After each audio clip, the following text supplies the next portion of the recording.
Hello friends, આજે આપણે બનાવીશું ફોતરાવાળી અડદની દાળ। જેના માટે 1 કપ જે કાળા અડદની દાળ આવે છે એ લીધી છે ફોતરાવાળી।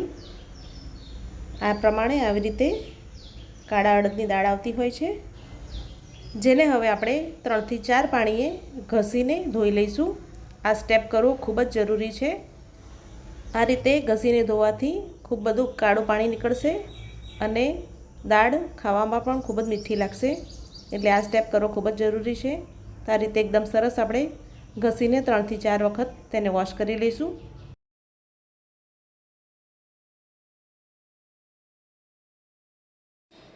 હવે જે દાળ ધોવાતા આપણને જે આજુબાજુનો જે ઝાગ જોવા મળે છે, જે ફીણ જોવા મળે છે, એ હેલ્થ માટે પણ સારું નથી, એટલે એને કાઢી નાખવું ખૂબ જરૂરી છે। તો 3 થી 4 વખત દાળ ધોયા પછી દાળ હવે પ્રેશર કૂક કરવા માટે તૈયાર છે। તો હવે આપણે જરૂર પૂરતું પાણી ઉમેરી 1 ચમચી ઘી ઉમેરીશું। દાળમાં ઘી ઉમેરવાથી તેનો સ્વાદ બમણો થઈ જાય છે। તો કૂકરનું ઢાંકણ આપણે 2 ટીપા તેલ નાખી અને ગ્રીસ કરી લઈશું, જેના કારણે દાળ ઉભરાય નહીં અને આપણે ગેસની સ્લો ફ્લેમ પર 4 સીટી થાય એ રીતે દાળને આપણે બફાવવા માટે મૂકીશું। તો હવે આ દાળ બફાઈને તૈયાર છે। હવે આપણે તેમાં મસાલા કરીશું। તો એક કઢાઈમાં 2 ચમચી ઘી લઈશું। ઘી ગરમ થાય એટલે જીરું તતડે એટલે આખું લાલ મરચું, મીઠા લીમડાના પાન, હિંગ, આદુ મરચાં અને લસણ, જેને મેં એકદમ સરસ રીતે ઝીણા કટ કરી લીધા છે, એ ઉમેરીશું। એની કચાશ દૂર થાય ત્યાં સુધી આપણે તેને સાતરીશું।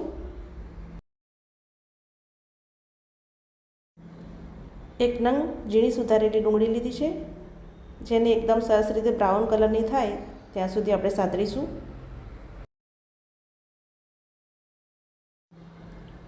ડુંગળીમાંથી હવે ઘી છૂટું પડવા આવ્યું છે। ગેસની મીડિયમ ફ્લેમ પર આપણે 5 થી 7 મિનિટમાં સરસ ડુંગળી એકદમ બ્રાઉન કલરની થઈ ગઈ છે।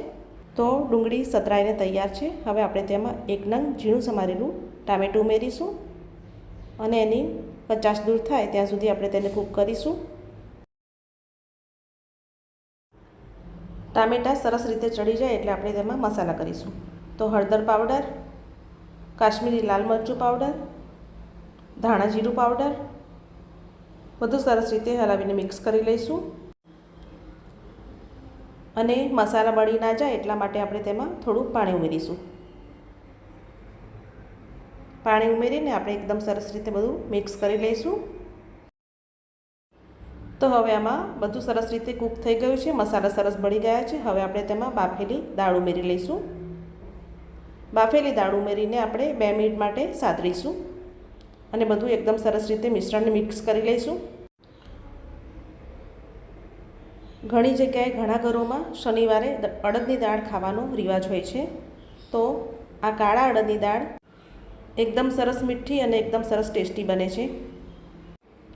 હવે આપણે તેમાં આપણને જેટલી જાડી કે પતલી કન્સિસ્ટન્સી જોઈતી હોય એ પ્રમાણેનું આપણે ગરમ પાણી ઉમેરીશું। ગરમ પાણી ઉમેરવું એ ખૂબ જ જરૂરી છે। દાળને હલાવતા જઈશું અને કૂક કરતા જઈશું।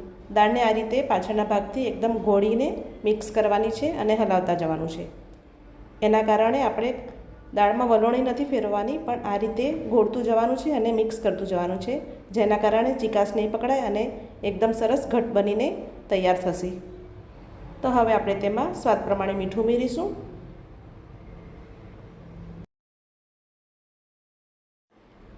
ગરમ મસાલો મિક્સ કરી લઈશું।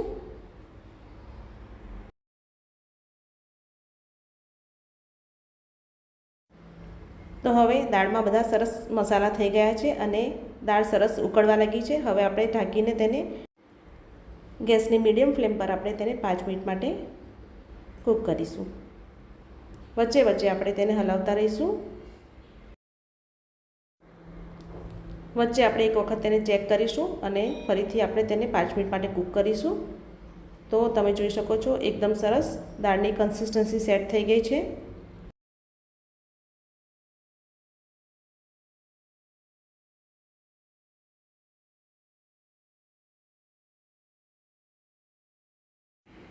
તો તો બસ હવે આપણી દાળ બનીને તૈયાર છે. તો હવે આપણે ગેસની ફ્લેમને બંધ કરી દઈશું. ના વધારે ઘાટી કે ના વધારે પતલી એવી આપણી દાળ તૈયાર થઈ છે. લાસ્ટમાં હવે આપણે તેમાં કોથમીર ઉમેરી લઈશું.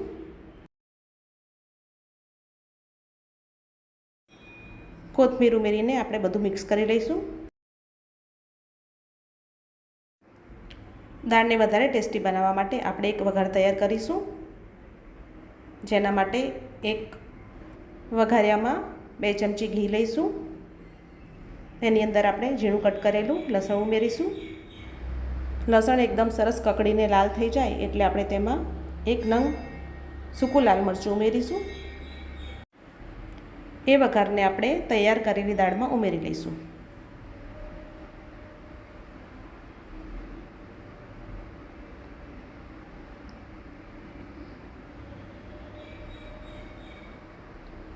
તો તૈયાર છે આપણી ટેસ્ટફુલ એવી ફોતરાવાળી અડદની દાળ. જો તમને મારી રેસીપી પસંદ આવી હોય તો મારી ચેનલ ટેસ્ટ ઓફ વેજીને લાઇક, શેર અને સબસ્ક્રાઈબ ચોક્કસથી કરજો.